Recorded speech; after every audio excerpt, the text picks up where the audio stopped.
ভিডিওটি দেখার আগে সবার কাছে ছোট্ট একটি রিকোয়েস্ট করতে চাই, প্লিজ প্লিজ প্লিজ যারা ভিডিওটি দেখবেন সবাই একটা করে সাবস্ক্রাইব করে দিবেন। আপনাদের ভালোবাসা পেলে এমন ভিডিও আরও উপহার দিব। ভিডিওগুলো বানাতে অনেক কষ্ট হয়, আমি জানি। ভিডিওটি অনেক মানুষই দেখবেন, প্লিজ একটা করে সাবস্ক্রাইব করে দিবেন। সবাইকে পুরো গল্পটি দেখার জন্য অনুরোধ রইল। আর যারা আমাকে ভালোবাসে তারা একটা করে লাইক করে দেখিয়ে দিবেন। Love you all. তো চলুন আজকের ভিডিওটি শুরু করা যাক। মেজর সাদাত মির্জা 16 বছর বয়সী একটা মেয়েকে বিয়ে করে মির্জা ভিলায় আনছে। ছি ছি ছি ছি, এমন দিন দেখতে হবে ভাবিনি। সদর দরজায় দাঁড়ানো ছেলের পাশে একটা বাচ্চা মেয়েকে বউ বেশে দেখে চমকে কথাটা বলেন শম্পা মির্জা। তিনি চিৎকার করে বাড়ির সকল সদস্যকে জড়ো করেন। এই, কে কোথায় আছো? সবাই দেখে যাও তোমাদের আদরের ছেলে সাদাত কি করেছে বলে বিলাপ করতে থাকেন। সাদাত মায়ের কাণ্ডে হতবাক হয়ে যায়। সাদাত দৌড়ে মায়ের কাছে এসে বলে, আম্মু, চিৎকার করছো কেন? লোকে কি বলবে? লোকে কি বলবে? যা বলে বলুক, সেটা আমার দেখার বিষয় না। তুই কি করে একটা ষোড়শী কন্যাকে বিয়ে করিস বাবু? কথাগুলো বলতে বলতে কান্না করে দেয় শম্পা মির্জা। মায়ের এহেন কাজে সাদাত কি করবে বুঝে উঠতে পারছে না। মির্জা বাড়ির সবাই ড্রয়িং রুমে উপস্থিত হয়েছে, শুধু সাদাতের বাবা, দাদা, চাচা বাসায় নেই। সাদাতের দাদি এসে সাদাতের সামনে দাঁড়িয়ে গম্ভীর স্বরে বলেন, এসব কি হচ্ছে দাদু ভাই? তুমি কাউকে না জানিয়ে একটা অচেনা মেয়েকে কিভাবে বিয়ে করতে পারলে? তোমার থেকে এটা এক্সপেক্ট করিনি। লোকে শুনলে সিহচি করবে মির্জাদের। সাদাত অনুনয়ের সুরে বলে, প্লিজ দাদি, তুমি অন্তত ভুল বুঝো না। আমাকে এক্সপ্লেইন করার সুযোগটা তো দাও। সবটা শুনে যদি বলো আমি ভুল করছি, তাহলে তোমরা যা বলবে আমি তাই করব। I promise. সাদাতের কথা শুনে কিছুটা শান্ত হন জাহানারা মির্জা। সদর দরজায় দাঁড়িয়ে থাকা মেয়েটাকে ভিতরে আসতে বলেন জাহানারা মির্জা।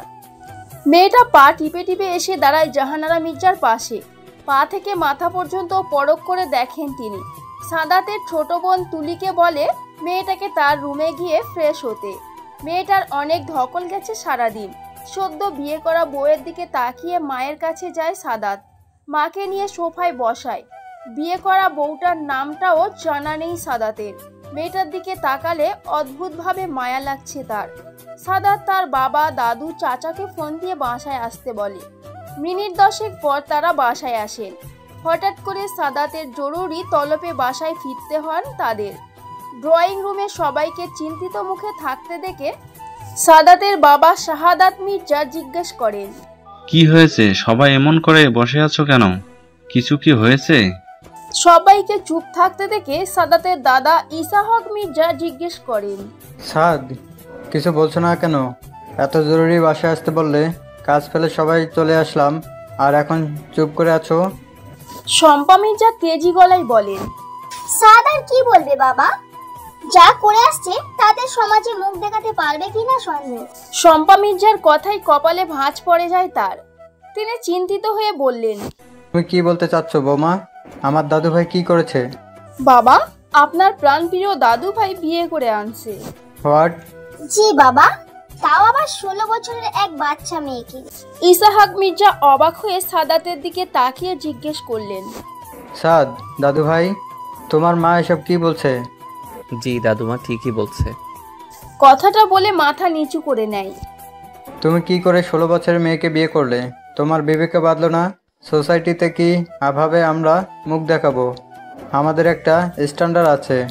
আমাদেরকে সমাজের আর 5টা মানুষের সাথে মিশতে হয়। দাদু, আগে সম্পূর্ণ কথাটা তো শোনো। আমি পরিস্থিতির শিকার দাদু। একটা মেয়ের সম্মান বাঁচাতে গিয়ে এমন একটা ভুল করে ফেলছি। কি হয়েছে সাদ? সবটা বলো আমাদের, আমরাও শুনতে চাই। কথাটা বলেন সাদের বাবা শাহাদাত মির্জা। ড্রয়িং রুমে বাড়ির বড় সদস্যরা সোফায় বসেন। সবার মধ্যমণি সাদাত। সাদাত বলতে শুরু করে, বিয়ে বাড়ির সবকিছু স্বাভাবিক ছিল, সব ঠিকঠাকভাবেই হচ্ছিল, কিন্তু বিয়ে পড়ানোর সময় ঘটে বিপত্তি। কি হয়েছিল? প্রশ্ন করেন ইসহাক মির্জা। কোথা থেকে হুট করে একটা মেয়ে পুলিশ নিয়ে এসে হাজির হয়। বিয়ে বাড়িতে পুলিশ দেখে সবাই কানাঘুষা করে। আমি সেখানেই ছিলাম রায়হানের সাথে। রায়হান সাদাতের বন্ধু, যার বোনের বিয়েতে গিয়েছিল সাদাত। মেয়েটা পুলিশ অফিসারকে বলে বরকে অ্যারেস্ট করতে। কথা শোনার সাথে সাথে বিয়েবাড়িতে ছোটোখাটো একটা বিস্ফোরণ ঘটে। পাত্র মেয়েটাকে দেখে ভয় পেয়ে যায়, সেটা তার মুখ দেখেই বোঝা যাচ্ছিল। মেয়েটা পাত্রের সামনে গিয়ে বলে, আমার জীবনটা শেষ করে তোমার শান্তি হয়নি, এখন আবার একটা বাচ্চা মেয়ের জীবন শেষ করার জন্য এসেছো? আমি থাকতে সেটা কোনো দিনও হবে না মিস্টার আকাশ। চুপ করো আখি। কেন চুপ করব? হ্যাঁ, তোমাকে আর ভয় পাই না আমি। এখানে মেয়েটার গার্ডিয়ানকে চিৎকার করে বলে, আখি নামের মেয়েটা। আপনারা খোঁজ খবর না নিয়ে কিভাবে একটা পশুর সাথে আপনাদের মেয়েকে বিয়ে দিচ্ছেন? রায়হান এগিয়ে এসে বলে, এই মেয়ে, তুমি কিসব বলছো? কে তুমি? এখানে এসে কেন সিন ক্রিয়েট করছো? আপনি কে? আমি মেয়ের ভাই। আপনার বাবা কোথায় রাখুন, তাকে সবার সামনে সত্যিটা বলবো। আপনাদেরও তো জানার অধিকার আছে পাত্রের কুকীর্তির কথা। রায়হানের বাবা শফিক সাহেব এগিয়ে এসে বলল, আমি মেয়ের বাবা, কি বলবে বলো। বিয়ের আসর থেকে পাত্র উঠে এসে বলল, আঙ্কেল, এসব কি হচ্ছে? কোথা থেকে হুট করে একটা মেয়ে এসে বলল আর সব সত্যি হয়ে গেল? এটা কি আমাদের বিশ্বাস করতে হবে? রায়হান ভাই, আপনি মেয়েটাকে ঘাড় ধাক্কা দিয়ে বের করে দিন। ওই থেকে যে আসে এইসব উটকো ঝামেলা। তুমি চুপ থাকো আকাশ। এমনিতেই এই বিয়েতে আমার কোনো মত ছিল না, তারপরও এখনো আরেক কাহিনী হচ্ছে। সবটা জানতে হবে আমাদের। তুমি আসলে কে? কি তোমার পরিচয়? রায়হানের কথায় আকাশ চোরা চোখে তাকায়। তার এখন খুব ভয় হচ্ছে। আখি যদি সব সত্যি বলে দেয় তাহলে? না না, এটা হতে পারে না। তোমাকে কিছু একটা করতে হবে।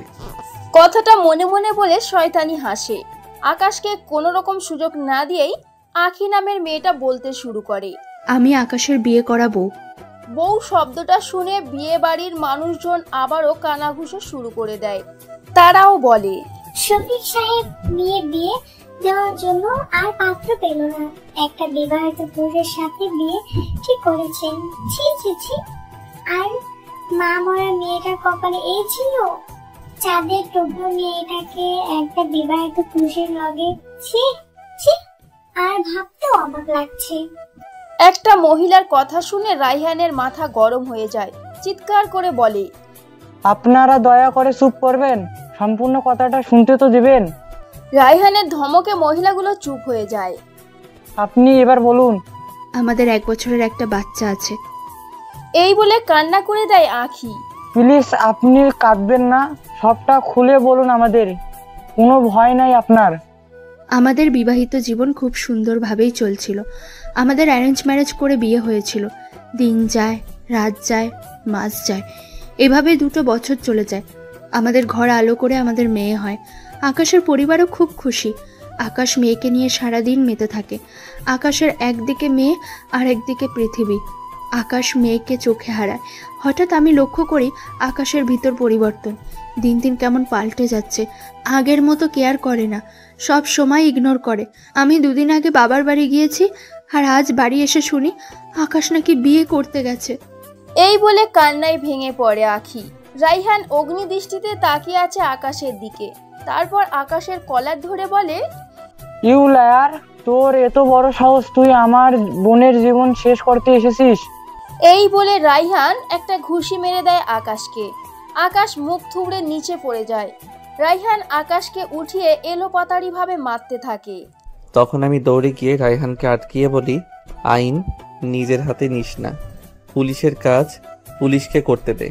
পুলিশ অফিসার আকাশ অ্যারেস্ট করে থানায় নিয়ে যায়। পুরো বিয়ে বাড়িতে হইচই শুরু হয়ে যায়। সবার মুখে এক কথা, বরকে পুলিশে ধরে নিয়ে গেছে। আনন্দে ভরা বিয়ে বাড়ি শোকের ছায়া নেমে এলো। শফিক সাহেব অনেক ভেঙে পড়েন। রায়হান নিজেও অনেক ভেঙে পড়ে। এতক্ষণ যা যা হয়েছে সবটা নিজে চোখে দেখেছে কোণে। সবটা দেখে মাটিতে ধপ করে বসে পড়ে বিয়ের কনে। শফিক সাহেব বিলাপ করতে থাকেন। তার মেয়েকে এখন কে বিয়ে করবে? তার মেয়ে সমাজে মুখ দেখাতে পারবে না। সবাই তাকে দেখলে ছিছি করবে, দুচ্ছাই করবে। আমি একপাশে দাঁড়িয়ে সবটা দেখছিলাম। রায়হানের বোনের জন্য আমারও অনেক খারাপ লাগে। মেয়েটার জায়গায় যদি আমার বোন থাকতো, ভাবতেই বুক কেঁপে ওঠে আমার। রায়হান আমাকে এসে বলে, সাদাত, আমার বোনকে বাঁচা বন্ধু। ও বাঁচবে না, সমাজের মানুষ ওকে বাঁচতে দেবে না। ওকে হাত জোর করে বলছি, তোর বন্ধু হিসেবে না, একজন অসহায় ভাই তোকে বলছে সমাজে কটু কথা থেকে তার বোনকে বাঁচা। সাদাত অবাক হয়ে বলে, কিভাবে? আমার বোনকে তুই বিয়ে কর। হোয়াট? কি বলছিস এসব? ভেবে বলছিস তো? আমি একজন মেজর, আর মেজর হয়ে কিভাবে একটা অপ্রাপ্ত বয়স্ক মেয়েকে বিয়ে করব? আমি কিছু জানি না, প্লিজ তুই আমার বোনকে বিয়ে করে কটু কথা থেকে তার বোনকে বাঁচা। সাদাত অবাক হয়ে বলে, কিভাবে? আমার বোনকে তুই বিয়ে কর। হোয়াট? কি বলছিস এসব? ভেবে বলছিস তো? আমি একজন মেজর, আর মেজর হয়ে কিভাবে একটা অপ্রাপ্ত বয়স্ক মেয়েকে বিয়ে করব? আমি কিছু জানি না, প্লিজ তুই আমার বোনকে বিয়ে করে ওর সম্মান বাঁচা, প্লিজ। সবটা বলে থামে সাদ। এর পরের ঘটনা সবটা তো সবার জানা। দাদু, তুমি বলো, আমি কি ভুল করছি? যদি ভুল করে থাকি তাহলে তোমরা যা বলবে আমি তাই করব। দাদু, আমি একটা মেয়ের সম্মান বাঁচিয়েছি। মেয়েটার জায়গায় যদি আমার বোন থাকতো তাহলে ভাবো কি হতো। ভেবে বলছো তো দাদু ভাই? আমরা যা বলবো তুমি তাই করবে? জি দাদু। দাদু ভাই, মেয়েটাকে তুমি নিজের স্ত্রী হিসেবে মেনে নিতে পারবে? পারবে তাকে সবার সামনে নিজের স্ত্রী হিসেবে পরিচয় দিতে? পারবে তাকে মাথা উঁচু করে বাঁচার সাহস দিতে? সাদাত নিশ্চুপ, কোনো কথা বলছে না। কি হলো দাদু ভাই, কথা বলছো না কেন? সাদের মা শম্পা মির্জা গর্জে উঠে বলল, বাবা এসব কথা এখানে কেন হচ্ছে? আমি কিছুতেই ওই মেয়েকে সাদের বউ হিসাবে মানি না। ওর কি যোগ্যতা আছে এই বাড়ির বউ হওয়ার? এই মেয়ে আমার সাদের নখের যোগ্য না। ওই মেয়েকে আমার ছেলের পাশে মানাবে না, লোকে দেখলে হাসবে বাবা, তাই বলছি। এসব কি বলছো বৌমা? চুপ করো, আর একটা কথাও বলবে না। তুমি তোমার সীমা ছাড়িয়ে যাচ্ছ, লিমিটের মধ্যে থাকো। তেজি গলায় বললেন ইসহাক মির্জা। শ্বশুরের কথায় চুপসে যান শম্পা মির্জা। শাহাদাত মির্জা ছেলের দিকে তাকিয়ে বলল, জি বাবা, দাদু মেয়েটাকে আমার স্ত্রী হিসেবে মেনে নিতে কোনো প্রবলেম নেই। ভেবে বলছো তো দাদু ভাই? তুমি একজন মেজর হয়ে এমনটা করেছো, জানাজানি হয়ে গেলে তোমার চাকরিও চলে যেতে পারে। জি দাদু, আমি সব কিছু ভেবেই তারপর বলছি, কিন্তু একটা প্রবলেম। দাদু কিছুটা চিন্তিত হয়ে বলে, কি প্রবলেম দাদু ভাই? দাদু, মেয়েটার এখনো 18 বছর হয়নি। এটা যদি জানাজানি হয় তাহলে সবাই ছিছি করবে, তাই আমি ভাবছি। কি ভাবছো? বলেন শাহাদাত মির্জা। বাবা, মেয়েটার 18 বছর পূর্ণ হলে তাকে এ বাড়ির বউ হিসেবে স্বীকৃতি দেওয়া হবে। ততদিন সে এ বাড়িতেই থাকবে, তুলির সাথে পড়াশোনা করবে। আর আমি তো কাল পরশু চলে যাব, আমার ছুটির সময়ও প্রায় শেষ। না, এটা বেস্ট অপশন হবে। সোসাইটিতে আমাদের কোনো প্রবলেম হবে না। নাত বউয়ের 18 বছর পূর্ণ হলে ধুমধাম করে আবারও বিয়ে হবে মির্জা বাড়িতে। এটা কিছুতেই হবে না বাবা, আমি কথা না বলে থাকতে পারলাম না, মাফ করবেন। তুমি কি বলবে বৌমা? বাবা, আমি আমার ভাইকে কথা দিয়েছি তার মেয়ের সাথে আমার সাদের বিয়ে দেব। তাদের সাথে কথার খেলাপ হয়ে গেল, এটা কিছুতেই মেনে নেব না আমি। এই বাড়িতে মেয়েটার কোনো জায়গা হবে না। স্যার, তুই মেয়েটাকে ডিভোর্স দিয়ে দে বাবা। বৌমা, চিৎকার করে বলে ইসহাক মির্জা। চিৎকার করেও কোনো লাভ হবে না বাবা, মেয়েটা এই বাড়িতে থাকতে পারবে না। বাবা, আপনি ভুল বুঝছেন, আমি তো। সাদাত সোফা থেকে উঠে মায়ের কাছে গিয়ে মাকে জড়িয়ে ধরে বলে, আম্মু তুমি রাগ করছো কেন? শম্পা মির্জা ঝাড়া দিয়ে দূরে সরে গিয়ে বলে, আমাকে মা বলে ডাকবি না, আমি তোর কেউ হই না। এই বলে কাঁদতে কাঁদতে চলে যায়। সাদ মায়ের কাণ্ডে হতবাক হয়ে যায়। সে এখন কি করবে? একদিকে মা আর একদিকে বিয়ে করা বউ। ধুর, কিছুই ভালো লাগে না। সাদকে মন খারাপ করে থাকতে দেখে তার বাবা শাহাদাত মির্জা বলেন, মন খারাপ করো না সাদ, সব ঠিক হয়ে যাবে। তোমার আম্মু তোমার উপর রাগ করে আছে, অভিমান করছে, পরে ঠিকই মেনে নেবে। রুমে গিয়ে ফ্রেশ হয়ে বৌমাকে নিয়ে খেতে আয়। বাবার কথা মতো ফ্রেশ হতে চলে যায় সাদ। মন খারাপ করে বসে আছো কেন আমাইরা ভাবি? সাদাতের বইয়ের নাম আমাইরা। আমাইরাকে চুপ থাকতে দেখে তুলি বলে, ভাবি প্লিজ তুমি মন খারাপ করে থেকো না, সব ঠিক হয়ে যাবে। আমাইরা মুচকি হেসে বলে, হ্যাঁ। কিন্তু নিজেকে প্রশ্ন করে, তুই কি শাহাদাতের যোগ্য? সে তো সব দিক থেকে পারফেক্ট। তুই এখানে মানিয়ে নিতে পারবি? তোকে কি মেনে নেবে শাহাদাত ভাইয়ের মা? সে তো আমাকে পছন্দই করে না, তাহলে কি আমাকে ফিরে যেতে হবে? নানান কথা বলতে থাকে আমাইরা। তার ভাবনার মাঝে পুরুষালী কণ্ঠে গম্ভীর স্বরে বলে, তুলি, ওকে নিয়ে নিচে খেতে আয়। আমাইরা বুঝতে পারে লোকটা তার স্বামী। তুলি আমাইরাকে নিয়ে খেতে যায়। ডাইনিং এ সবাই খেতে বসেছে। তুলি আমাইরাকে একটা চেয়ারে বসিয়ে নিজেও তার পাশের চেয়ারে বসে। আমাইরা মাথা নিচু করে বসে আছে। তাকে মাথা নিচু করে থাকতে দেখে ইসহাক মির্জা বলেন, নাথ বউ, মাথা নিচু করে না থেকে মাথা উঁচু করো। তুমি কেন মাথা নিচু করে থাকবে? দাদা শ্বশুরের কথায় মাথা তুলে আমাইরা। খাবার টেবিলে থাকা সবাই আমাইরার দিকে তাকিয়ে আছে। নিজের দিকে এভাবে তাকিয়ে থাকায় অস্বস্তি হতে থাকে আমাইরার। ইসহাক মির্জা বিষয়টা বুঝতে পেরে সবাইকে খেতে বলে, নাথ বউ, তোমাকে কিছু কথা বলবো, সেগুলো মন দিয়ে শুনবে। জি দাদু, বলেন। তুমি মির্জা বাড়ির বড় বউ, তোমার উপরে অনেক দায়িত্ব। তুমি এখন ছোট, তোমাকে পড়াশোনা করে নিজেকে মির্জা বাড়ির বউ হিসেবে প্রমাণ করতে হবে। পারবে না তুমি? জি দাদু, আমি আমার সর্বস্ব দিয়ে চেষ্টা করব। বড় বৌমা, সবাইকে খেতে দাও। শম্পা মির্জা আর রানু মির্জা দুজা মিলে খাবার সার্ভ করে। বাসার কাজের মেয়েরা খাবারগুলো এগিয়ে দিচ্ছে। খাবার পর্ব শেষ হতেই যে যার রুমে চলে যায়। রাত গভীর হচ্ছে আর সবাই ঘুমিয়ে পড়েছে। সাদ আর আমাইরা দাঁড়িয়ে আছে সাদের বেলকনিতে। দুজনে নিশ্চুপ হয়ে আছে, কেউ কোনো কথা বলছে না, নীরবতা পালন করছে। নীরবতা ভেঙে সাদাত বলল, নাম কি মেয়ে তোমার? সদ্য বিয়ে করা স্বামীর মুখে নিজের নাম শুনতে চাওয়া দেখে অবাক হয়ে জিজ্ঞেস করে, আপনি আমার নাম জানেন না? না। ও, কিছু না জেনেই বিয়ে করে নিলেন? এত কিছু তোমার জানতে হবে না। আমার নাম আমায়রা ইসলাম। আচ্ছা, কিসে পড়ো তুমি? এবার এসএসসি দিয়েছি। কোন গ্রুপ? বিজ্ঞান। তুমি তাহলে তুলির সাথে সেম গ্রুপে? জি। আমার সম্পর্কে কিছু জানো? জি ভাইয়া, বলছেন। তোমাকে কিছু কথা বলবো, মন দিয়ে শুনবে। কথাগুলো খুব ইম্পর্টেন্ট। জি আচ্ছা। আমি একজন মেজর। তোমাকে আমার যোগ্য হয়ে উঠতে হবে, প্রতিষ্ঠিত হতে হবে। লোকে দেখলে বলবে, ওই দেখো সাদাতের বউ, সাদাত যোগ্য বউ পেয়েছে। তোমাকে দেখলে যাতে বলতে না পারে তুমি আমার যোগ্য না। কিছুটা দম নিয়ে আবার বলতে শুরু করে, যেদিন তোমার 18 বছর হবে সেদিন তোমাকে আমার স্ত্রী হিসেবে স্বীকৃতি দেব। বুঝতে পারছো? জি। তোমাকে সবসময় মনে রাখতে হবে তোমার লক্ষ্য কি। আমার থেকে তুমি সব রকমের সাপোর্ট পাবে, কোনোটার কমতি পাবে না। জি, মনে থাকবে। তোমাকে আরও একটা কাজ করতে হবে। কি কাজ? আমার মায়ের মন জয় করতে হবে। মা খুব রেগে আছে আমার উপর, তোমাকে দু চোখে সহ্য করতে পারছে না। সময় হলে সব ঠিক হয়ে যাবে।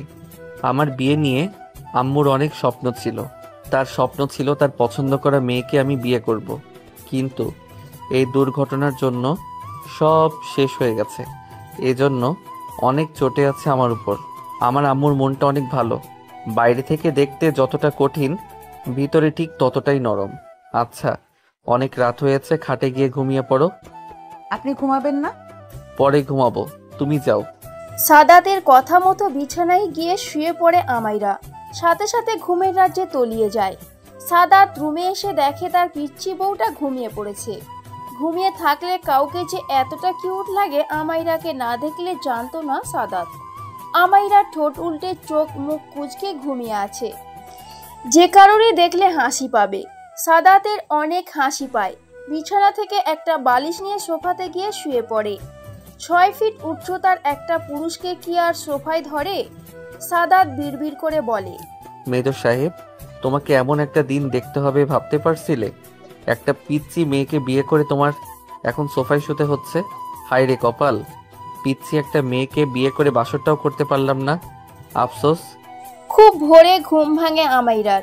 ঘুম থেকে উঠে দেখে সাদাত গুটিসুটি মেরে শুয়ে আছে। সাদাতের জন্য আমাইরার খুব মায়া হয়। সে বিছানা থেকে উঠে সোফার কাছে যায়, মনে মনে হেসে ওঠে আর বলে, 6 ফুট লম্বা মানুষটাকে কি সোফায় ধরে? তারপর হাঁটু গেড়ে বসে সাদাতকে ডাক দেয়। এই যে শুনছেন, এখান থেকে উঠে বিছানায় ঘুমান। আমাইরা ডাকে সাদাত ঘুম ঘুম কণ্ঠে বলে, কি হয়েছে, ডাকছো কেন? আপনার শুতে কষ্ট হচ্ছে, আপনি দয়া করে একটু বিছানায় যান। আমাইরার কথায় সাদ টলতে টলতে বিছানায় গিয়ে শুয়ে পড়ে। সারা রাত না ঘুমানোর কারণে এখন গভীর ঘুমে আচ্ছন্ন সাদ। আমাইরা ওয়াশরুমে গিয়ে ফ্রেশ হয়ে নিচে নেমে আসে। এসে দেখে ড্রয়িং রুমে কেউ নেই। তারপর চুপি চুপি কিচেনে উঁকি মেরে দেখে একজন মাঝবয়সী মহিলা আর তার পাশে দাঁড়িয়ে দাঁড়িয়ে সবজি কাটছেন শম্পা মির্জা। আমাইরা কিছুটা সাহস জুগিয়ে রান্নাঘরে প্রবেশ করে। তারপর পা টিপে টিপে গিয়ে শম্পা মির্জার পাশে দাঁড়িয়ে বলে, আন্টি সবজিগুলো আমাকে দিন, আমি কেটে দিচ্ছি। হঠাৎ কারোর কণ্ঠ পেয়ে পাশে তাকিয়ে দেখে কালকের সেই মেয়েটা। অমনি মেজাজ খারাপ হয়ে যায় তার। তিনি ক্রুদ্ধ কণ্ঠে বলেন, এই মেয়ে, তোমার সাহস তো কম না, তুমি এখানে এসেছো? বেরিয়ে যাও এখান থেকে, আর ভুলেও কোনোদিন এখানে পা রাখবে না। আন্টি, আর একটা কথাও বলবে না, বেরিয়ে যাও। আমার চোখের সামনে আসবে না তুমি, তোমাকে আমার সহ্য হয় না। শুধুমাত্র তোমার জন্য আমাকে ছোট হতে হয়েছে। আমি তোমাকে কখনোই আমার ছেলের বউ হিসেবে মেনে নেব না। তুমি আমার সাদের নখেরও যোগ্য নয়। শম্পা মির্জার কথায় খুব কষ্ট পায় আমাইরা। সেখান থেকে কাঁদতে কাঁদতে দৌড়ে রুমে এসে বেলকনিতে চলে যায়। বেলকনিতে দাঁড়িয়ে অঝরে কান্না করছে আমাইরা। বেলকনির গ্রিলে হাত দিয়ে আকাশের দিকে তাকিয়ে ফুপিয়ে ফুপিয়ে কাঁদছে আমাইরা। সাদাত মাত্র শাওয়ার নিয়ে ওয়াশরুম থেকে বেরিয়েছে। রুমে আসার পর ফুপিয়ে ফুপিয়ে কান্না করার শব্দ পায়। শব্দ অনুসরণ করে বেলকনির কাছে এগিয়ে আসে। দেখে আমাইরা গ্রিল ধরে ফুপিয়ে ফুপিয়ে কাঁদছে। সাদাত আমাইরার পিছনে দাঁড়িয়ে কাঁধে হাত দিয়ে বলে, কাঁদছো কেন? আমাইরা মুখ ফসকে বলে ফেলে, আপনার কিছু না, আমার আম্মুর কথা খুব মনে পড়ছে। বাবা, ভাইয়া সবার কথাও খুব মনে পড়ছে। আমাইরার কথায় ভ্রু কুঁচকে তাকায়। সাদাত ঢের বুঝতে পারছে আমাইরা কথা ঘুরিয়ে ফেলছে। মেয়েটা খুব বুদ্ধিমতী। সাদাত মনে মনে হাসে। তারপর বলে, নিচে গেছিলে? হ্যাঁ, দেখলাম আন্টি রান্না করছেন। তুমি কিচেনে গেছিলে? চোখ ছোট করে জিজ্ঞেস করে। আমাইরা আমতা আমতা করে বলে, আসলে না, মানে গেছিলাম তো। সাদাত বুঝে ফেলে তার আম্মু আমাইরাকে কিছু বলছে, নইলে আমাইরা এই সাত সকালে কাঁদবে কেন? কথা বলায় ব্যস্ত থাকার কারণে আমাইরা খেয়াল করেনি সাদাত মাত্র গোসল করে এসেছে। মাথা থেকে টপ টপ করে পানি গড়িয়ে পড়ছে খালি গায়ে, গা থেকে বিন্দু বিন্দু পানি পড়ছে। আমাইরা চট করে ঘুরে যায়। সহসা আমাইরা ঘুরে যাওয়া দেখে ভ্রু দলা করে ফেলে সাদাত। তারপরে বলে, ঘুরে দাঁড়ালে কেন? আমার দিকে তাকাও। আমাইরা বলে, না। সাদাত খুব অবাক হয়ে জিজ্ঞেস করে, এতক্ষণ তো ঠিকই ছিলে, হঠাৎ কি হলো? আপনার রুমে গিয়ে একটা টি শার্ট পরে আসুন। সাদাত নিজের দিকে তাকায়। আমাইরা যে তাকে খালি গায়ে দেখে এমনটা করছে সেটা বুঝতে পারছে। সাদাত বাঁকা হেসে বলে, তুই কখনো পুরুষ মানুষকে খালি গায়ে দেখোনি? দেখেছি তো, কিন্তু আপনাকে দেখিনি। বলেই নিজের হাত দিয়ে নিজের মুখ চেপে ধরে আমাইরা। আমাইরার কথায় বাঁকা হাসে সাদাত। তারপর আবার বলে, তাকাও এদিকে। আমাইরা তাকায় না। সাদাত হাত দিয়ে আমাইরাকে নিজের দিকে ফিরায়। আমাইরা চোখ মুখ খিচে বন্ধ করে আছে, সেটা দেখে ফের হেসে ফেলে সাদাত। তারপর বলে, চোখ খোলো। আমাইরা এক চোখ বন্ধ করে আরেক চোখ খুলে তাকায়। সাদাতের হাসি মুখ দেখে দু চোখই খুলে ফেলে। সাদাত বাঁকা হেসে বলে, শোনো মেয়ে, তোমাকে যতই বলি না কেন, তোমার বয়স হলে তোমাকে স্ত্রী হিসেবে মেনে নেব। আমরা লিগেল হাজব্যান্ড ওয়াইফ। আমি জানি তুমি ছোট, তাই বলে সামান্য খালি গায়ে দেখে এভাবে লজ্জা পাওয়ার কিছু নেই। সবসময় স্বাভাবিক থাকার চেষ্টা করবে। আমাইরা মাথা নেড়ে সায় জানায়। সাদাত আমাইরাকে ছেড়ে দিয়ে ভিতরে চলে যায়। সকাল 8টা। খাবার টেবিলে সবাই খেতে বসেছে। নেই শুধু সাদাত আর ইরা। আমাইরা থেকে শর্ট করে ইরা দেয়া হলো আপনাদের পড়তে সুবিধার জন্য। এখনো খাওয়া শুরু হয়নি। ইসাহক মির্জা সাদাতকে ডাক দেয়, সাদ, দাদু ভাই খেতে আসো, তোমাদের জন্য সবাই অপেক্ষা করছে। সাদাত দোতলায় নিজের রুম থেকে বলে, আসছি দাদু।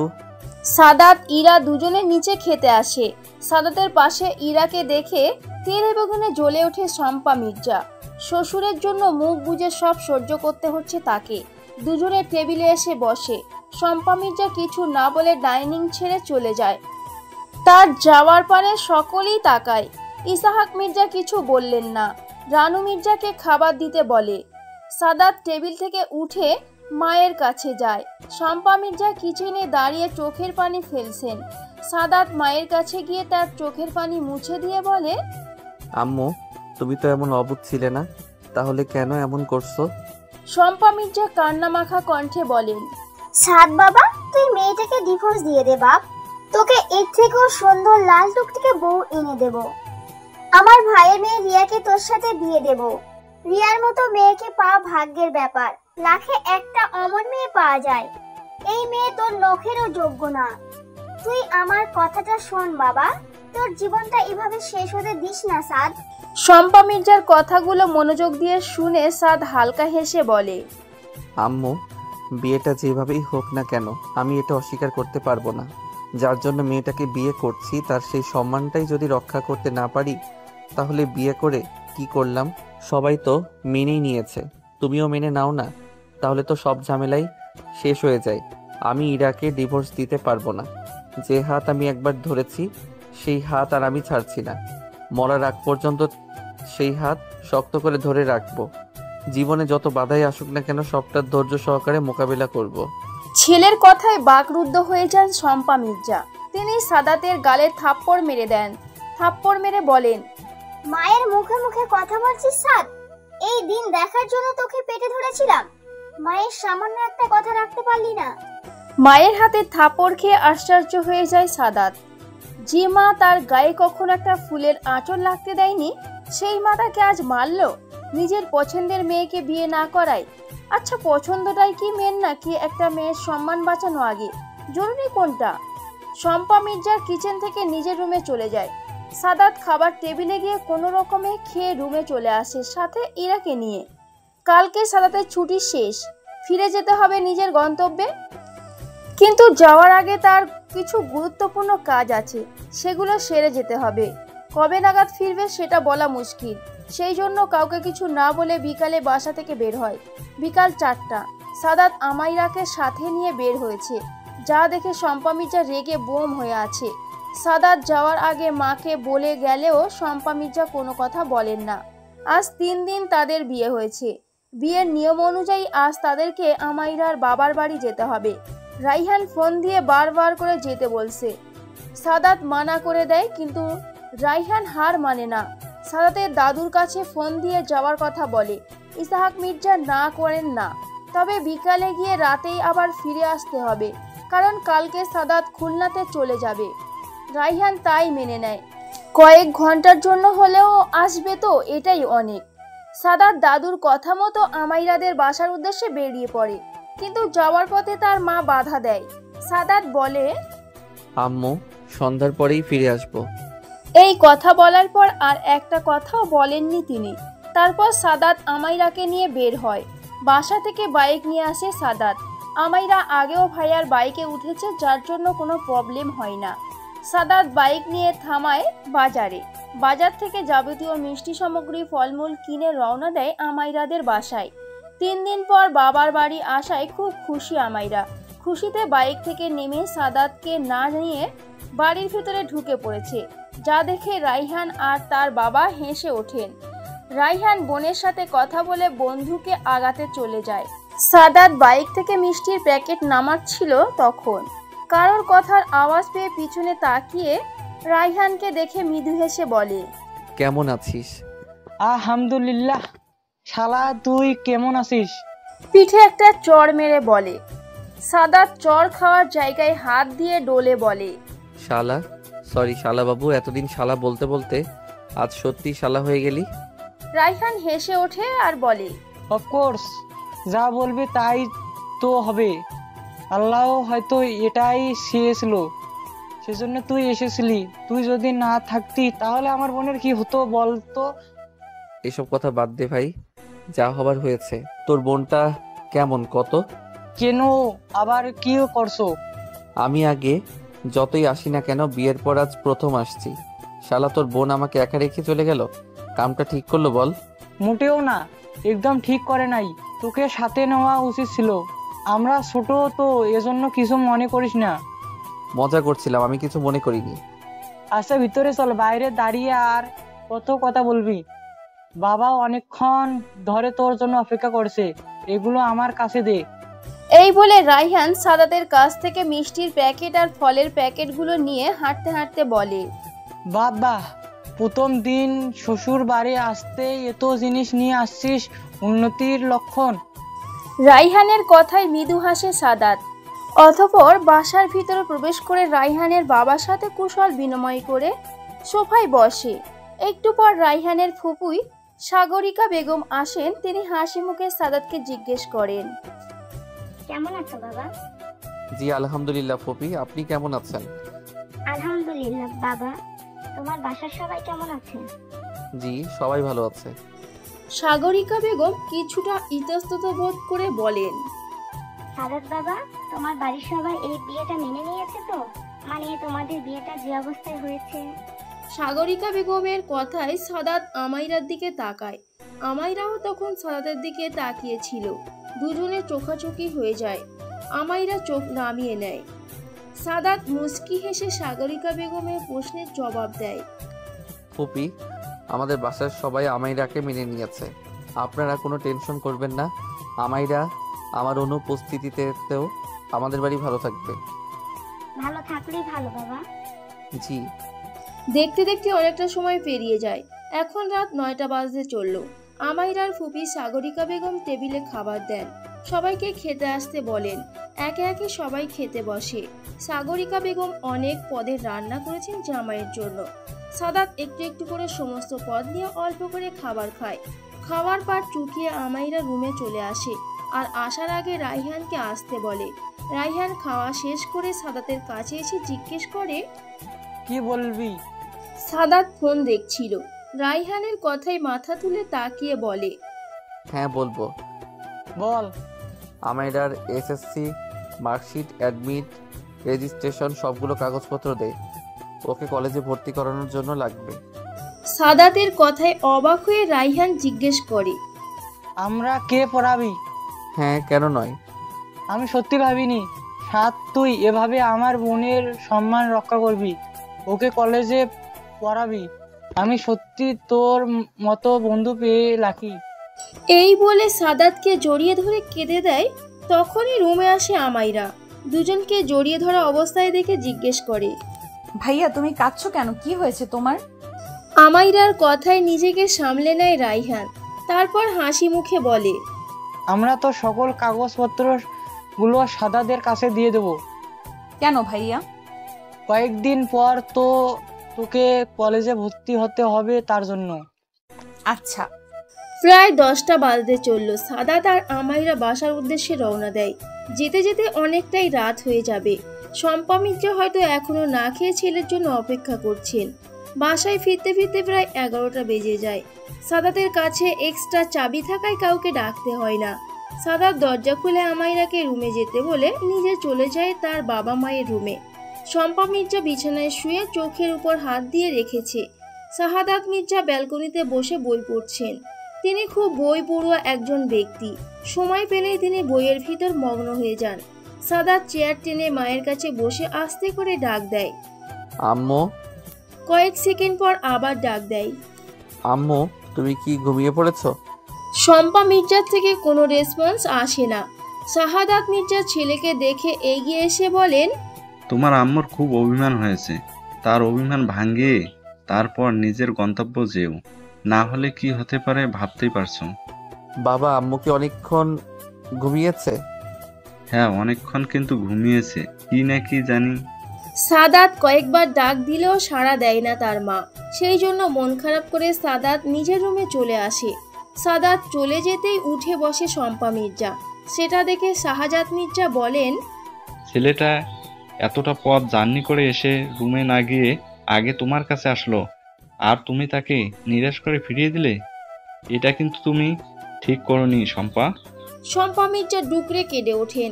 সহধর্মিণীর কান্না দেখে বিচলিত হয়ে জিজ্ঞেস করেন, কাঁদছো কেন শম্পা? এভাবে কাঁদলে তোমার কষ্ট হবে, প্লিজ কান্না থামাও। শম্পা মির্জার স্বামীর 2 হাত আঁকড়ে ধরে বলেন, আমার সব শেষ হয়ে গেছে গো। আমার ছেলেটা আর আমার নেই। এটা তোমার সম্পূর্ণ ভুল ধারণা শম্পা। তোমার ছেলে তোমারই আছে। তোমার আরো গর্ব করা উচিত। তোমার ছেলে এত বড় একটা কাজ করেছে, একটা মেয়ে সম্মান বাঁচিয়েছে। এখন কান্নাকাটি থামিয়ে ঘুমিয়ে পড়ো, অনেক রাত হয়েছে। এই বলে লাইট অফ করে শুয়ে পড়েন। সাদাত রুমে এসে দেখে তার পিচ্চি বউটা এলোমেলোভাবে শুয়ে পড়ছে। ঘুমে এতটাই বিভোর যে পরনে থাকা ড্রেসটাও চেঞ্জ করেনি, যা দেখে মাথা চুলকে হেসে ওঠে সাদাত। পাখির কিচিরমিচির শব্দ জানালার পর্দা ভেদ করে সকালের মিষ্টি রোদ রুমে এসে পড়ে। আলো গিয়ে আমাইরার চোখে পড়ে। আমাইরা চোখ মুখ কুঁচকে ঘুরে আবার ঘুমিয়ে পড়ে। সাদাত খাটে বসে এতক্ষণ আমাইরাকে দেখছে। মেয়েটার চোখে আলো পড়ছে তবুও উঠছে না, বারবার এপাশ ওপাশ করে বিরক্তিতে উঠে বসে। এবার চোখ বুজে বসে বসেই ঘুমোচ্ছে আমাইরা।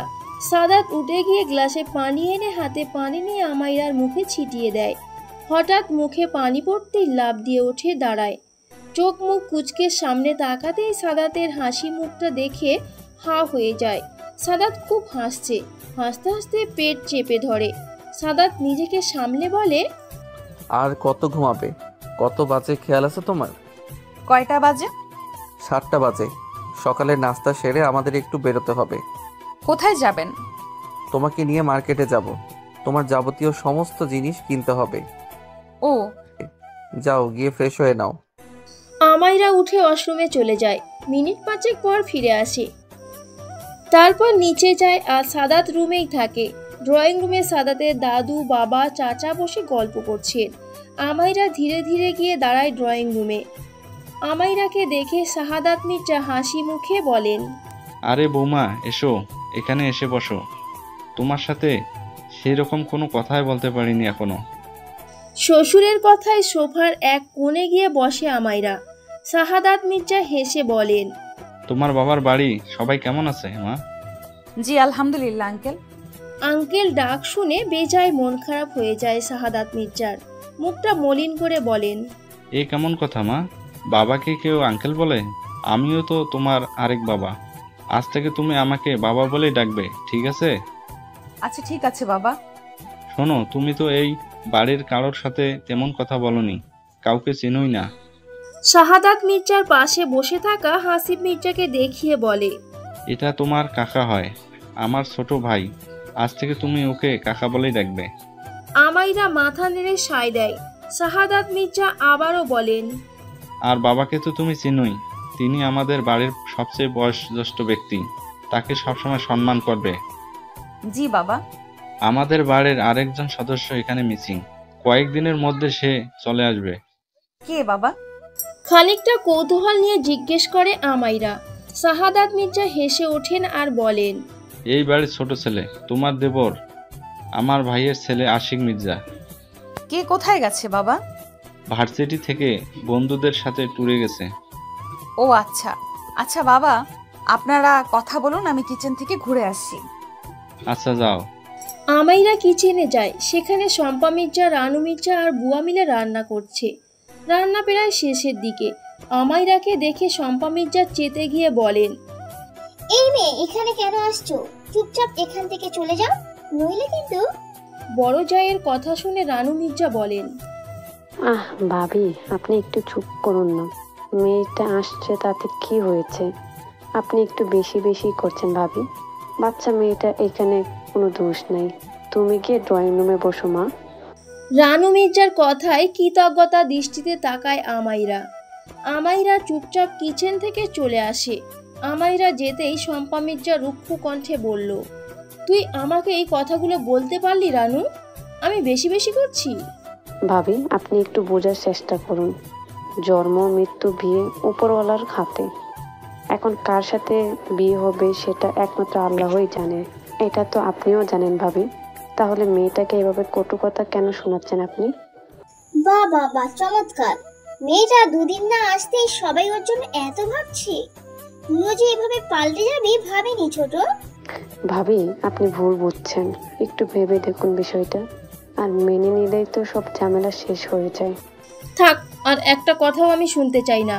তোরা যা ইচ্ছা তাই কর। এই বলে রান্নাঘর থেকে বেরিয়ে যান। শম্পা মির্জার যাওয়ার পানে তাকিয়ে টানা নিঃশ্বাস ফেলে রানু। কাজের বুয়া বলেন, ভাবি কিছু মনে না করলে একটা কথা কইতাম। হ্যাঁ বলুন। বড় ভাবি এমন করতাছে কেন? মাইয়াডা তো দেখতে মাশাআল্লাহ।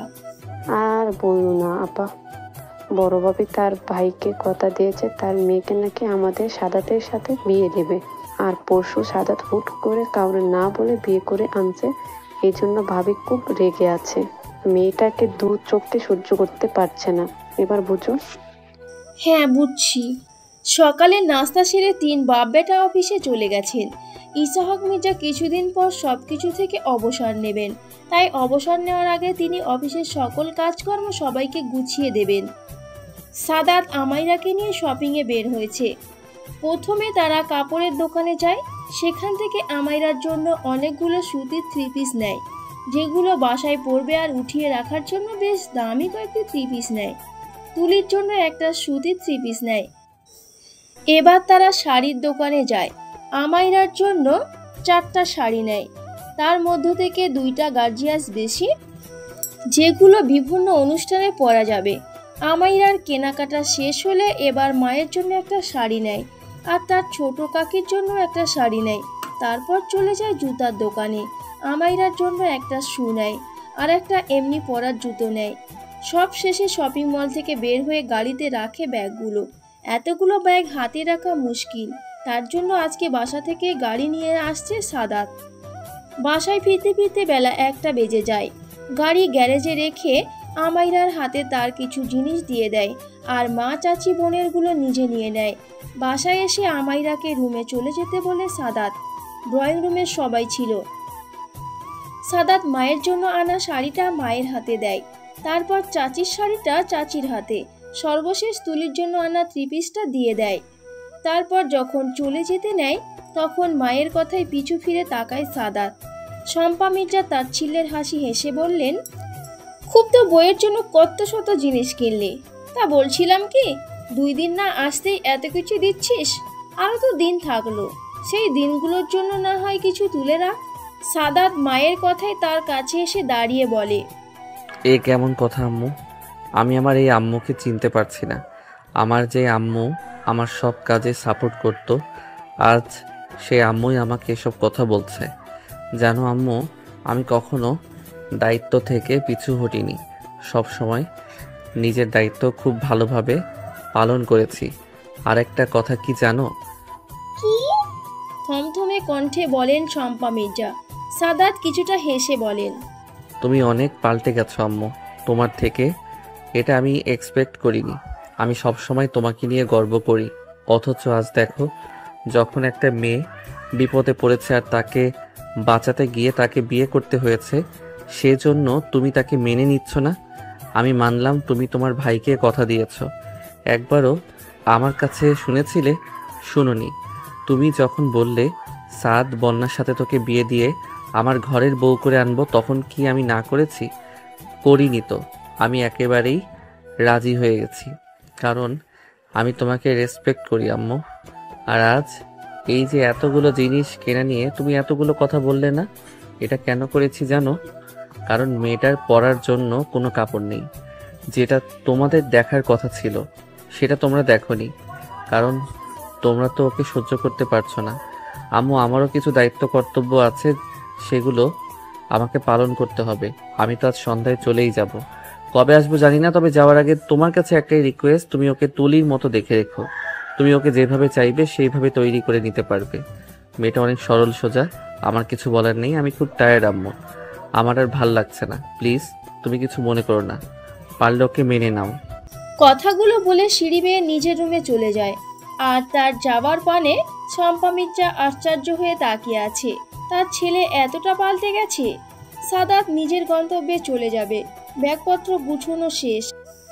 আমাইরা যা যা লাগে হাতে হাতে এগিয়ে দিচ্ছে।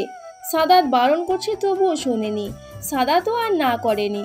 শম্পা মির্জা সোফায় বসে অনেকক্ষণ যাবৎ কান্না করেছেন। সাদাত বাসায় আসার পর শম্পা মির্জার ছেলের সাথে দুদণ্ড ঠিক করে কথা বলতে পারেননি। জায়ের পাশে বসে তাকে সান্ত্বনা দিচ্ছেন রানু মির্জা। সাদাত খাটে বসে জুতার ফিতা বাঁধছে। বাধা শেষ হলে আমাইরাকে নিজের কাছে ডাকে। আমাইরা মাথা নিচু করে সাদাতের সামনে এসে দাঁড়ায়। সাদাত মুচকি হেসে বলে, মাথা উঁচু করে তাকাও। আমাইরা চোখ তুলে তাকায়। সাদাত আমাইরার চোখে চোখ রেখে বলে, শোনো মেয়ে, তুমি সাদাত মির্জার বউ, এই মির্জা বাড়ির বড় বউ। তুমি কেন মাথা নিচু করে থাকবে? তুমি সবসময় মাথা উঁচু করে চলবে, কখনো কারোর সামনে মাথা নিচু করে দাঁড়াবে না, বুঝছো? জি বুঝছি। গুড গার্ল, তোমার জন্য একটা গিফট আছে। কিসের গিফট? সাদাত একটা ফোন বের করে আমাইরার হাতে দিয়ে বলে, এটা তোমার জন্য। আমি হোয়াটসঅ্যাপ খুলে আমার নাম্বার সেভ করে দিছি। তোমার যখন মন চাইবে তুমি কল দিয়ে কথা বলবে। ঠিক আছে। আর হ্যাঁ, খুব মন দিয়ে পড়াশোনা করবে, যা যা বলেছি মনে রাখবে। তোমাকে এই বাড়ির যোগ্য বউ হতে হবে, মনে থাকবে তো? জি। চলো যাওয়া যাক। এই বলে যাওয়ার জন্য পা বাড়ায় সাদাত। সাদাতকে চলে যেতে দেখে ইরা বলে ওঠে, সাবধানে যাবেন। সাদাত থেমে গিয়ে পিছনে ফিরে মুচকি হেসে বলে, ঠিক আছে। সাদাত একেবারে রেডি হয়ে নিচে নামে। সাদাতের পিছনে আমাইরাও আছে। সাদাত ড্রয়িং রুমে এসে মায়ের পাশে বসে। মায়ের হাত ধরে বলে, আম্মু। শম্পা মির্জা অশ্রুসিক্ত চোখে ছেলের দিকে তাকান। সাদাত পরম যত্নে মায়ের চোখের পানি মুছে দেয়। শম্পা মির্জা বলেন, সাদ বাবা, সাবধানে যাস, নিজের খেয়াল রাখবি, সময় মতো খাওয়া দাওয়া করবি, কোনো টেনশন করবি না। যথা আজ্ঞা আম্মা যান, আপনি যাহা বলিবেন তাহাই হইবে। আমি নিজের খেয়াল রাখবো, আর তুমিও কিন্তু নিজের খেয়াল রাখবে। সময় মতো খাওয়া দাওয়া করবে, ওষুধ খাবে, ঠিক আছে? ঠিক আছে বাজান। হাসি মুখে বলেন শম্পা মির্জা। এই কয়দিনের মধ্যে আজ একটু মায়ের মুখে হাসি দেখেছে সাদাত। মনে মনে প্রশান্তিতে ভরে যায়। সাদাত চায় তার মা যেন সবসময় হাসি খুশিতে থাকে। মা ছেলে সুন্দর মুহূর্ত দেখে সকলের মুখে হাসির ছাপ। সাদাত মায়ের কাছ থেকে উঠে বাবার কাছে চলে যায়। শাহাদাত মির্জা ছেলের কাঁধে হাত রেখে বলেন, মাইসান সাবধানে যেও, আর ইরে মামুনিকে নিয়ে কোনো টেনশন করবে না। তোমার অবর্তমানে আমরা ওকে দেখে রাখবো। জি বাবা, নিজের যত্ন নিও। সাদাত সবার কাছ থেকে বিদায় নিয়ে পা বাড়ায় নিজ গন্তব্যে। পিছনে ফেলে যায় সকল স্মৃতি, ছেড়ে যায় দুদিনের মায়ায় জড়ানো মানুষটাকে। সাদাতের যাওয়ার পানে করুণ চোখে তাকিয়ে আছে ইরা। এই কয়দিনে সাদাত তাকে সবসময় খারাপ পরিস্থিতি থেকে প্রোটেক্ট করেছে। এখন নিজেকে নিজেই প্রোটেক্ট করতে হবে। সব বাধা পেরিয়ে তার লক্ষ্যে পৌঁছতে হবে। সাদাত চলে যায়, ইরা চলে যায় তাদের রুমে। তুলিও ইরার পিছনে পিছনে যায়। ইরা ব্যালকনিতে দাঁড়িয়ে সাদাতকে দেখছে। সাদাত সদর দরজা পেরিয়ে বাড়ির গেটের ওখানে, যা তাদের রুম থেকে স্পষ্ট দেখা যাচ্ছে। সাদাত কি মনে করে ব্যালকনির দিকে তাকায়। নীল রঙের আলোয় ইরার মুখ নীলচে দেখাচ্ছে। সাদাত মুচকি হেসে হাত উঁচু করে বাই বলে। ইরাও হাত উঁচু করে বাই জানায়। সাদাত গাড়িতে উঠে বসে। ড্রাইভার গাড়ি স্টার্ট দেয়। যতক্ষণ পর্যন্ত সাদাতকে দেখা গেছে ঠিক ততক্ষণ পর্যন্ত তাকিয়ে থাকে আমাইরা। তুলির কথায় ইরার ধ্যান ভাঙে। তুলি বলল, ভাবি মনি, ভাইয়া চলে গেছে। ইরা মৃদু স্বরে বলে, হ্যাঁ চলো রুমে গিয়ে বসি, আজ থেকে দুজন অনেক গল্প করব। হ্যাঁ। তুলির সাথে খুব ভাব জমেছে ইরার। দুজন ব্যাটসম্যান হওয়ার খুব ভালো বন্ধুত্ব হয়েছে। দেখতে দেখতে অনেকটা সময় কেটে যায়। রাত 9:30 বাজে। খাবার সময় হয়ে গেছে। রাতে ডিনার শেষ করে মাত্র রুমে এসেছে ইরা। আজ খাওয়ার সময় শম্পা মির্জা কিছু বলেননি, চুপচাপ ছিলেন। বিছানায় শুয়ে পড়ে ইরা। মন চাচ্ছে সাদাতের কাছে ফোন দিয়ে খোঁজ খবর নিতে পৌঁছেছে কিনা, কিন্তু কোথাও গিয়ে যেন আটকে যাচ্ছে ইরা। এসব ভাবতে ভাবতে কখন যে ঘুমিয়ে পড়ে খেয়ালই নেই ইরার। সকাল 8টা। সাদাত পড়ে পড়ে বিছানায় ঘুমাচ্ছে।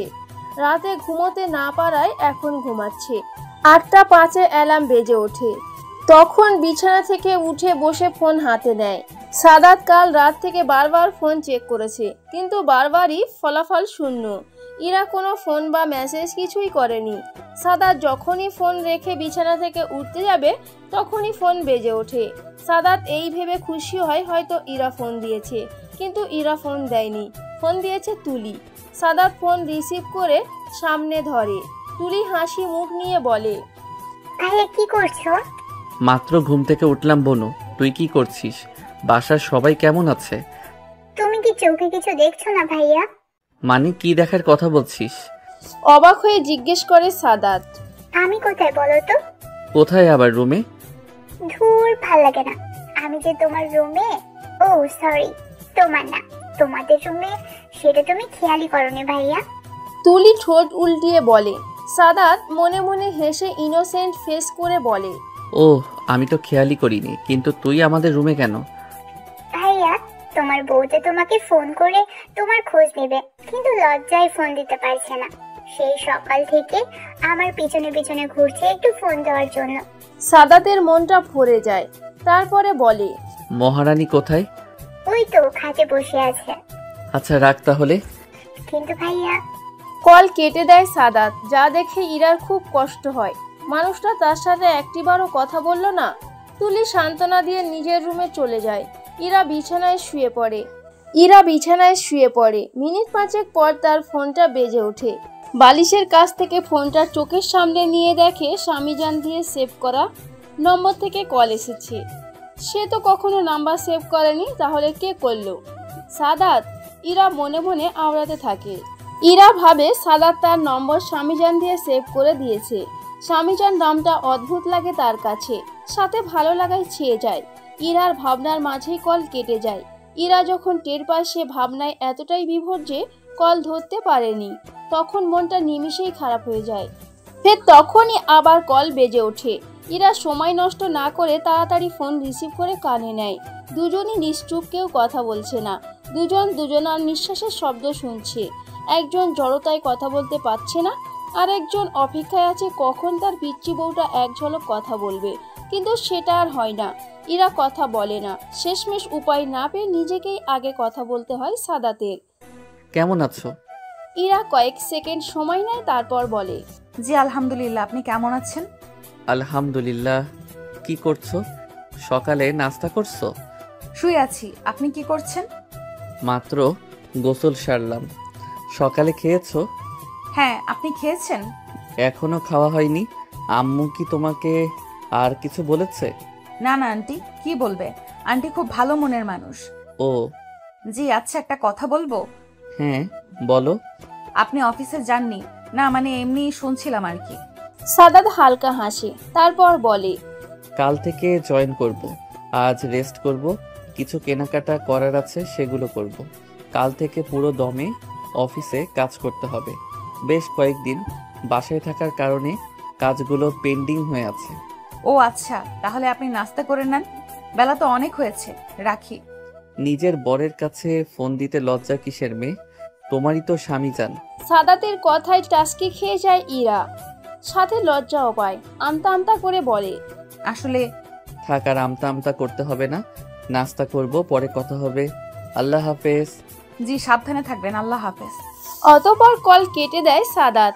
আর ইরা মুখে হাত দিয়ে বসে বসে ভাবছে সাদাত তাকে কি বলল, তোমারই তো বর। সাদাত ফোন হাতে নিয়ে হাসছে। ইরার প্রতি তার অদ্ভুত একটা টান অনুভূতি হয়, অদ্ভুত এক মায়া কাজ করে, যা এর আগে হয়তো হয়নি। এটাই হয়তো পবিত্র সম্পর্কের টান। আজ ফ্রাইডে হওয়ার কারণে সব বন্ধের দিন। দুপুরে সবাই ড্রয়িং রুমে বসে আছেন। ইরাও সবার সাথে বসে কথা বলছে। শম্পা মির্জা, রানু মির্জা বাদে সবাই আছে। তখন বাসার কলিং বেল বেজে ওঠে। বেল বাজার শব্দ শুনে তুলি উঠতে গেলে ইরা হাত ধরে থামিয়ে দিয়ে বলে, তুমি বসো, আমি দেখছি।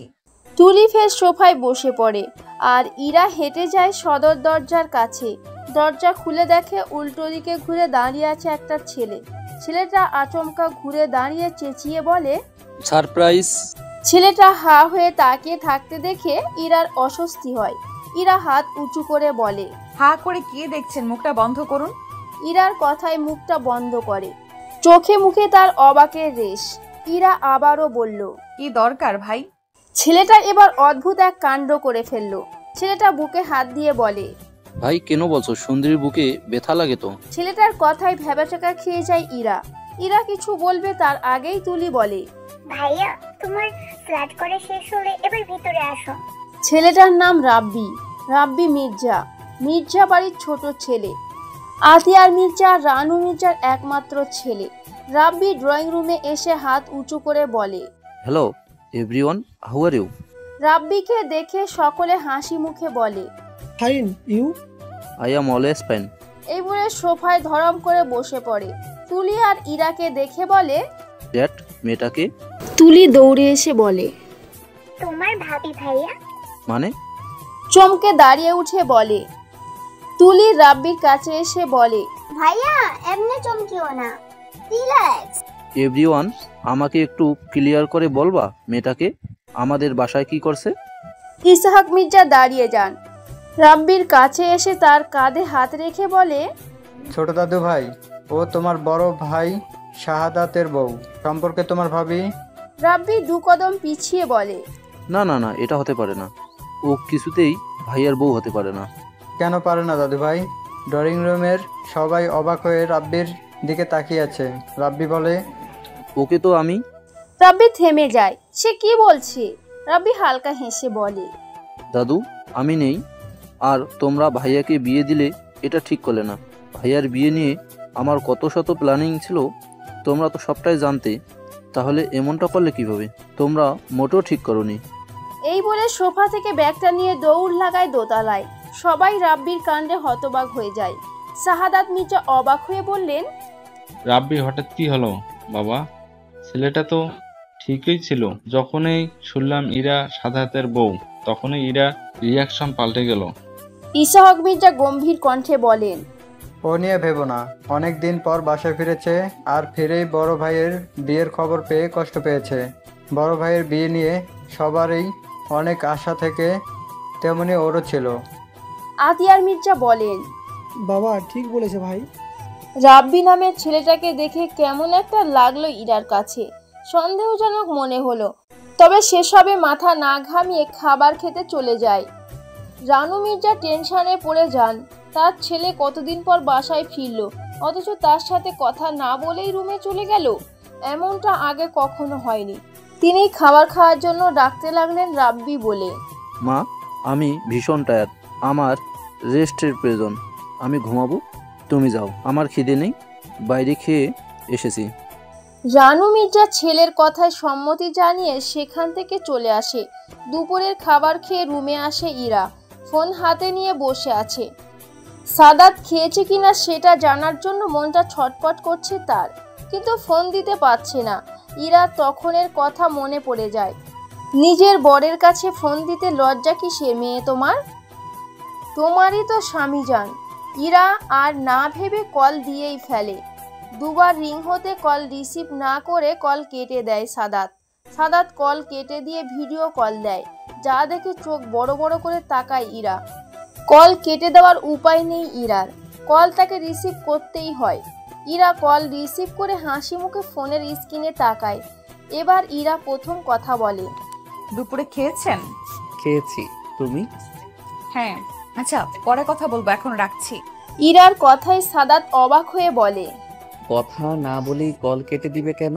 ইরা আস্তে করে বলে, এটা জানার পরে ফোন দিছিলাম, আর কি বলবো খুঁজে পাচ্ছি না, তাই আর কি। সাদাত কিছুটা জোরে হেসে বলে, আচ্ছা ঠিক আছে, পরে কথা বলবো, এখন একটু বাইরে বের হতে হবে। আচ্ছা ঠিক আছে। কল কেটে দেয় ইরা। ফোনটা বুকের সাথে চেপে ধরে জোরে একটা নিঃশ্বাস ফেলে। ইরা যখন সাদাতের সাথে কথা বলে তখন মনে হয় কেউ ওর গলা চেপে ধরেছে। কথাগুলো বোধহয় গলায় বেঁধে যায়। দেখতে দেখতে 2 দিন চলে যায়। সবাই সবার মতো ব্যস্ত। সারাদিন বাসার মধ্যে থাকতে অসহ্য লাগে ইরার কাছে, কিন্তু বের হওয়ার কোনো উপায় নেই। সাদাত থাকলে হয়তো তাকে নিয়ে একটু বের হতো ঘুরতে, কিন্তু এখানে একটা মানুষও নেই যে তাকে নিয়ে বাইরে বের হবে। তুলিও বাইরে বের হয় না, যদি দরকার পড়ে তাহলে বের হয়, তাও আবার রাব্বিকে নিয়ে যায়। রাব্বির ছেলেটাকে খুব অদ্ভুত লাগে তার কাছে। তুলি বলেছিল রাব্বি নাকি অনেক মজার ছেলে, সারাদিন ফাজলামো করতেই থাকে, মেয়েদের সাথে একটু ফ্লার্ট করে, প্লে বয় বলতে পারেন। তবে ইরা সেরকম কিছু দেখেনি। রাব্বিকে খুব শান্তশিষ্ট লেগেছে, তেমন কথাও বলে না। শম্পা মির্জার মধ্যে এখন অনেক পরিবর্তন লক্ষ্য করেছে ইরা। শম্পা মির্জা ইরার সাথে মাঝে মধ্যে কথা বলে, তবে খুব একটা না, শুধু খাওয়ার সময়ই একটু। সাদাতের দাদুর জন্য তাকে হয়তো কিছু বলতে পারে না। ইসহাক মির্জার কথাই শেষ কথা এই বাড়িতে। এখন বিকাল 4টা। তুলি এসে বলল তাদের বাসায় নাকি মেহমান আসবে। তবে কে আসবে সেটা বলেনি বা ইরা শুনেও শোনেনি। শম্পা মির্জা খুব খুশি হয়ে রান্না করতে লেগে পড়েছেন। বাসায় কোনো পুরুষ মানুষ নেই। শম্পা মির্জা রানু মির্জা দুজনে মিলে রান্না করছেন। কাজের বুয়া আজ আসেনি, তিনি নাকি অসুস্থ। তুলি আর ইরা দুজনে বসে চিপস খাচ্ছে আর টিভি দেখছে। বাসার সদর দরজা খোলা, বাইরে থেকে একটু জোরে জোরে কথার আওয়াজ আসে। সেসবে খেয়াল করে না দুজনে। তবে কোথা থেকে একটা মেয়ে দৌড়াতে দৌড়াতে বাসার মধ্যে ঢুকে পড়ে, যা দেখে ইরা অবাক হয়ে তুলির দিকে তাকায়। তুলি ইশারায় চুপ থাকতে বলে। ইরা মেয়েটাকে দূর থেকে পর্যবেক্ষণ করে। মেয়েটার পরনে জিন্স শার্ট পরা, চোখে সানগ্লাস, ঠোঁটে গাঢ় গোলাপি লিপস্টিক, মুখে ভারী মেকআপ। দেখতে সুন্দরী কিন্তু ভাব বেশি। ইরা মুখ ভেঙচি দিয়ে বিড়বিড় করে বলে, ডঙ্গুলে বেটি। তুলি ইরার দিকে তাকিয়ে মিটিমিটি হাসছে, কারণ ইরা মুখ বাঁকিয়ে ওর দিকে তাকিয়ে আছে, যা দেখে তুলি বলে, ভাবিমণি, এ হচ্ছে রিয়া আপু, ভাইয়ের সাথে বিয়ে হওয়ার কথা ছিল। তুলির কথায় আর চোখে মেয়েটার দিকে তাকিয়ে ফের তুলির দিকে তাকিয়ে বলে, মেয়েটা কোথা থেকে আসলো? আপু বিদেশে তার মামার কাছে গিয়েছিল, মাসখানেক সেখানে থেকে কালকে বাসায় ফিরে আজই এখানে এসেছে। মেয়েটা কি জানে তোমার ভাইয়ের বিয়ে হয়ে গেছে? তুলি মুখে হাত দিয়ে ভাবুক হয়ে বলে, না মনে হয়। রিয়া আপু যদি জানতো বড় ভাইয়ের বিয়ে হয়ে গেছে তাহলে কি যে হতো আল্লাহই জানে। বলনি কেন? তা তো আমি জানি না, তবে এক্ষুনি বলে আসছি, দাঁড়াও। বলে উঠে দাঁড়ায়। রিয়া নামের মেয়েটা শম্পা মির্জাকে জড়িয়ে ধরে বলছে, ফুপিমণি, কতদিন পর তোমাকে দেখলাম, তোমাকে খুব খুব মিস করেছি ফুপিমণি। কাল বাসে এসে আজই তোমাকে দেখতে চলে এসেছি। শম্পা মির্জা হেসে বললেন, খুব ভালো করেছিস, তবে দুদিন আগে আসলে সাদাতের সাথে দেখা হতো। সাদ দুদিন আগে চলে গেছে। রিয়া ন্যাকামি করে বলে, তুমি আগে বলবে না ফুপিমণি, আমার সাত বেবি আসছিল আর আমি জানি না। কাজটা তুমি মোটেও ঠিক করনি ফুপিজান। খুব ব্যস্ত ছিলাম সোনা, তার জন্য তোকে জানাতে পারিনি। কিসের এত ব্যস্ততা ফুপিমণি? আসলে আমি বলছি কি আপু। পাশ থেকে তুলির কথায় তুলির দিকে তাকিয়ে হাসি মুখে বলে, আরে আমার তুলতুলে তুলি সোনা, কেমন আছিস? আলহামদুলিল্লাহ রে আপু। আচ্ছা ফুপিমণি কিসে এত ব্যস্ত ছিল রে, যার জন্য আমাকে বলতে পারিনি? তুলির মতিগতি সুবিধার লাগছে না শম্পা মির্জার কাছে। তিনি ইশারায় তুলিকে চুপ থাকতে বলে, কিন্তু তুলি তো তুলি, সে কি আর চুপ থাকতে পারে? তুলি দুষ্টু হেসে বলে, আর বলো না গোয়াপি, বড় ভাইয়া বিয়ে করে এনেছে, সেজন্য বাসার সবাই কয়েকদিন খুব বিজি ছিল। বিয়ে প্লাস ভাইয়া খুলনাতে যাওয়া সব নিয়ে খুব ব্যস্ত ছিল সবাই। তুলির কথায় দু কদম পিছিয়ে যায় রিয়া, কাঁপা কাঁপা কণ্ঠে বলে, ফুপিমণি সাদের বিয়ে হয়ে গেছে? শম্পা মির্জা করুণ চোখে তাকিয়ে মাথা নিচু করে বলে, আসলে মামনি আমার। শম্পা মির্জাকে আর বলতে দিলেন না, তার আগেই রিয়া চিল্লিয়ে বলে ওঠে, আমার সাদ বেবির বিয়ে হয়ে গেছে? আমাকে একটিবার জানানোর প্রয়োজন বোধটুকু করলে না? কার সাথে হয়েছে? কোথায় মেয়েটা ফুপি? রিয়াকে অস্থির হতে দেখে শম্পা মির্জা রিয়ার হাত দুটো ধরে বলে, প্লিজ রিয়া, নিজেকে সামলা, এত অস্থির হোস না।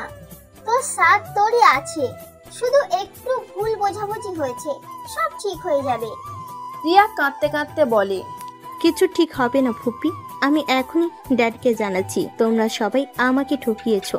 তুমি কথা দিয়ে কথা রাখলে না ফুপি। ভাব খারাপ দেখে তুলি চুপি চুপি ইরাকে নিয়ে কেটে পড়ে। রিয়াকে একটুও পছন্দ হয় না তুলির, বেশি অহংকারী। বাপের টাকা আছে বলে মানুষকে মানুষ বলে মনে করেন। শম্পা মির্জা রিয়াকে কিছু একটা বলেন, যার জন্য রিয়া নিজেকে সামলে বলে, ফুপিমণি তুমি একটু থাকো, আমি আসছি। এই বলে দোতলায় দৌড় লাগায়।